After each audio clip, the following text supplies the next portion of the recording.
Construction is really progressing on Galaxy's Edge at Walt Disney World. So let's dive into what we know so far about the layout of this new land up next.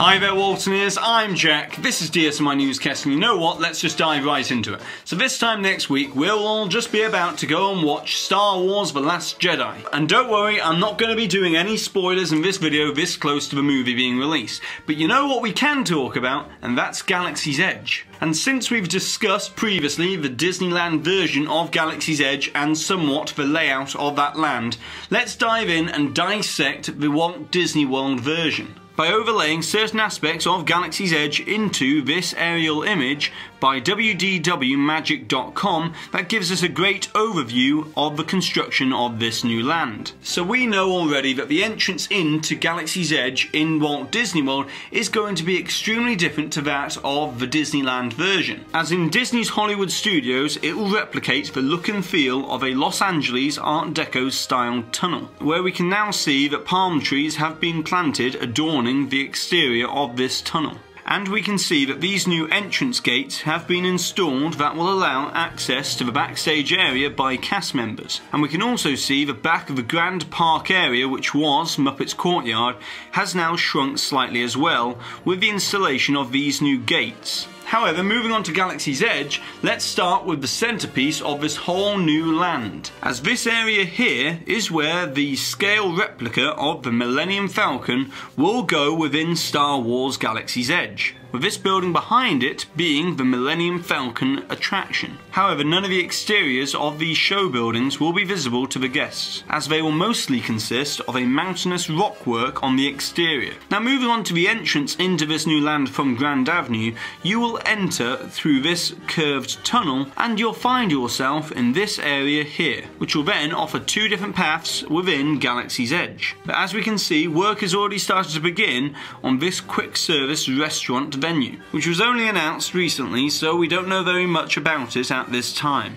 And the area that is directly opposite this quick service restaurant, where the foundations are only starting to begin, is where the cantina-styled sit-down restaurant will go. And then we have the rest of the land where the foundations haven't even started yet. But we do know this area here will consist of the Merchants Row area and the First Order component of the land, with this part here feeding off into Toy Story Land for the second entrance. But as of right now, it seems that Walt Disney World's version of Galaxy's Edge is around 3 months behind that of Disneyland's. That is, assuming that they're both working in the same order of construction on each one of the new lands, as Disneyland had the topping off ceremony for the highest peak within the new land in August, whereas Walt Disney World had this back in November, with the tallest point being right here above the Millennium Falcon attraction within each one of the new lands. Now moving on to some different Walt Disney World news, as we receive this new concept art for the massive revamp that is happening over at Disney Caribbean Beach Resort. And in the concept art we can see the brand new entrance to the old Port Royal area, where you'll be able to find the new Centertown Market, which is expanded and has enclosed the old area, and will feature casual eateries and quick service dining options within this enclosed market. We also have this new concept art of the all new waterfront table service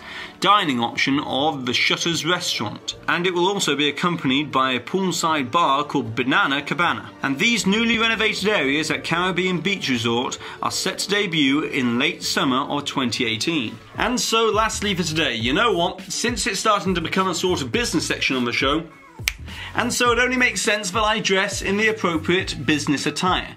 So as more and more of these details leak out about this potential acquisition deal of Fox by the Walt Disney Company, it's being reported that if this deal is to go ahead between Disney and Fox, then the current Disney CEO Bob Iger would be looking to extend his contract term with Disney once again, through 2020 and maybe into 2021, as Bob Iger has previously announced that he would be stepping down in July of 2019, which would have been just after the first Star Wars Galaxy's Edge opens at Disneyland. And upon hearing this news, I've got to say I'm fairly pleased, as Bob Iger has done a fantastic job of steering the Walt Disney Company away from the troubled waters at the end of the Eisner era in 2005 to success after success, not only in the movie division, where Disney had been the only movie studio to not only surpass $7 billion in a single year, but also to critical acclaim as well. And he's also been the driving force behind major projects at the Disney parks,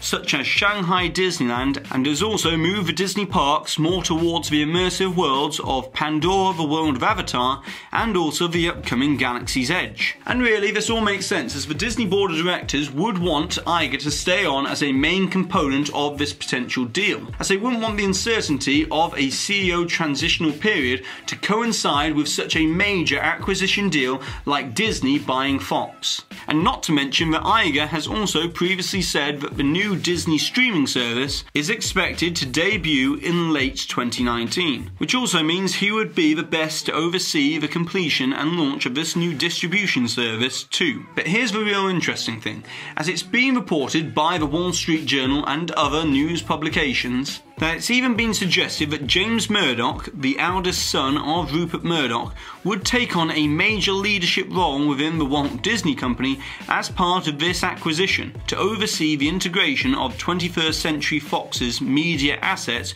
within the Walt Disney Company. But now, it's over to you, Waltoniers. I would like to know, since we don't know that much about this new quick service restaurant that's going to be opening at Galaxy's Edge, what theme would you give to this quick service restaurant, and also what creative name would you give it at the same time? And of course, don't forget to put the timestamp of where the hidden Mickey appears somewhere within this video to be in with a chance to win a DSNY Newscast pin. And congratulations to this Waltonier here for winning with this suggestion from a previous video where we were talking about Pixar Fest coming to the Disneyland Resort. And don't forget to go ahead and subscribe down below if you're new to this channel. Hit that notification icon so therefore you always get an update whenever we release one of these videos. And also, if you've enjoyed this video, give it a massive thumbs up, as it really does help us out. And I've been Jack, you've been you, and I'll see you real soon.